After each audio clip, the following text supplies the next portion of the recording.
Type nyo po yung 09 number nyo. Yan. Siyempre, dahil need ng OTP, kukunin natin yung OTP doon sa number pa. Kasi hindi naman sinabing one time eh. Ang sanabi lang dito is receive OTP. So sa cellphone po ito ninyo mismo. Okay? Kunin ko lang.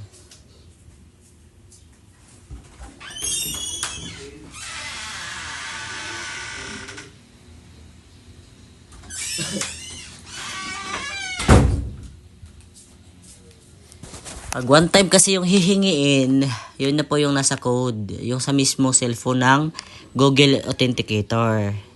Ito nakalagay kasi OTP lang. Walang sinabing one time. So, andito na-receive ko yung OTP.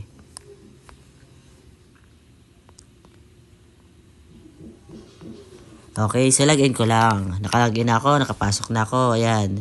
Set ko lang siya, no? Tapos submit. Pagkatapos po, ma'am, ayan, nakalagay, time-based one-time PIN.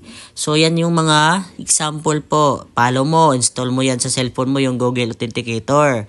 Pag na-install mo na, punta ka sa plus sign, ayan, plus sign, binilugan ko yan kanina.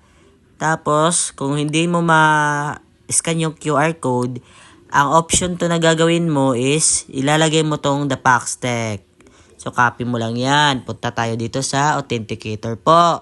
Sa Authenticator, may plus sign sa gilid. Ayan, yung sinabi ko kanina, yung binilugan ko, input mo yung kinapi mong the Paxtec na name. Tapos po yung key naman, balikan natin, no? Ito yung key sa baba. Ayan po. Sa key sa baba,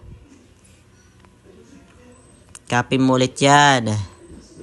So, pag copy naman po, input nyo po ulit sa baba. Ayan na.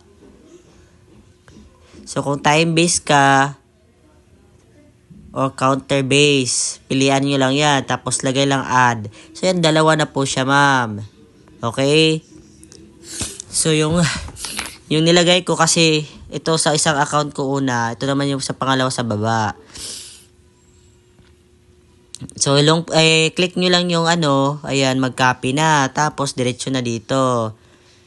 Pagkatapos, dito naman lagay natin yung kinapi natin na PIN, verify lang. After verify, ayan, may kailangan i-download nyo na po.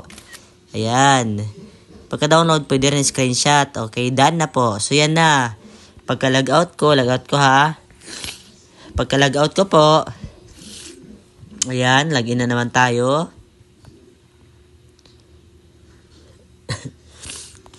So, input natin yung number, no? Ayan. Tapos, syempre, may nakalagay na enter time-based OTP.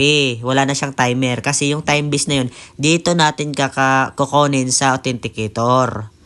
Tapos, input natin yung number, no? O kaya password. Tapos, yung Authenticator naman, kunin natin. Dito tayo sa baba kasi pangalawang number natin yan. So, copy na natin yan. So, ganun lang. Ganun lang po kadali. Sobrang dali lang po. Follow lang yung steps na binigay sa inyo.